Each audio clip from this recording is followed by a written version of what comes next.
The most cooked things happened on set for the most influential film ever made. Strap the in, let's go. So The Wizard of Oz changed cinema forever, but behind the scenes was one of the most brutal, cursed, chaotic productions ever filmed. We're talking poisonous scarring makeup, third-degree burns, asbestos snow, drugged-up child stars, and sexual assault. Pure nightmare fuel. Let's get into it.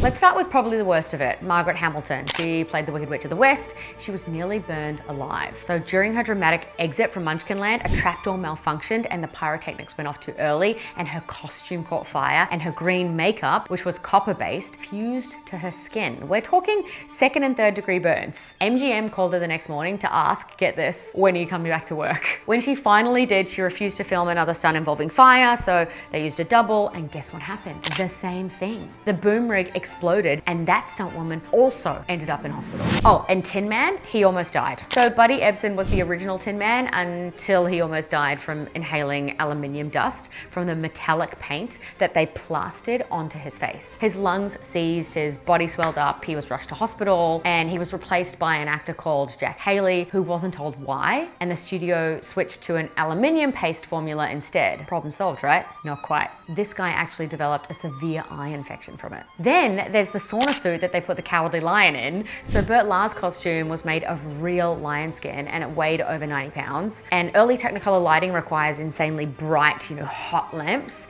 And remember, this is one of the first major movies to use full Technicolor. So the set regularly hit 38 degrees Celsius and Burt wasn't allowed to take the suit off between takes because of, the makeup. So he was just inside and soaked with sweat. And apparently he smelled so bad that the film crew avoided him at lunchtime. And then the poppy field scene where Dorothy and her friends fall asleep, the snow falling over them, pure asbestos. Back then, nobody blinked. It was even marketed as a safe fake snow substitute. Meanwhile, Judy Garland's first big role was actually a living nightmare. Before Judy was even cast, MGM actually wanted Shirley Temple. She was the biggest child star in the world at the time and much closer in age to Dorothy in the book, but she was locked into a contract with 20th Century Fox, so the studio settled for Judy Garland, who was 16 years old at the time. From that point, her life became a studio-controlled nightmare. Executives called her little fat pig with pigtails. They forced her to bind her chest, wear a corset, and live on a diet of chicken soup, black coffee, and amphetamines, drugs that her own mother reportedly helped administer so that she could make it through the grueling days on set. So they'd keep her wired all day, and then they'd give her sedatives to crash at night. And during one breakdown on set, Judy started laughing uncontrollably, and the director, Victor Fleming, slapped her across the face to snap her out of it. Judy also said later that some of the men playing Munchkins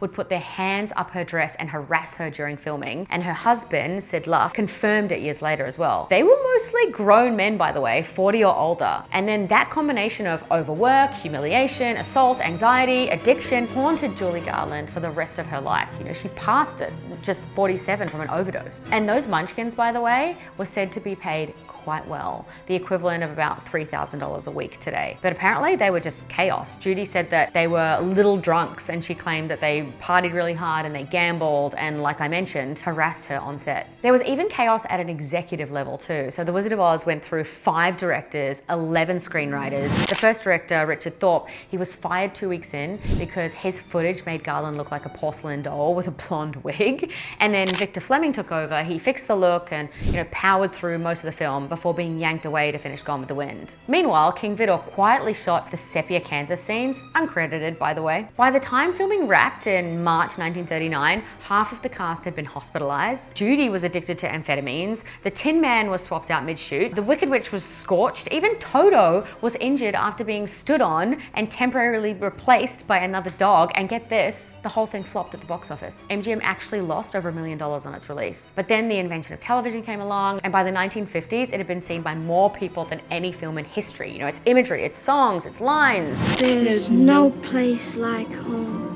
Became part of the human lexicon. In 2018, there's this university study and declared it the most influential film ever made. Not because it made the most money, but because it shaped everything that came after. Maybe that's the real magic of Oz, not the yellow brick road, but the fact that anyone even survived walking down it. I'm Poppy Reed. I tell stories about music, film, and TV through podcasts and social videos. Hit follow for more.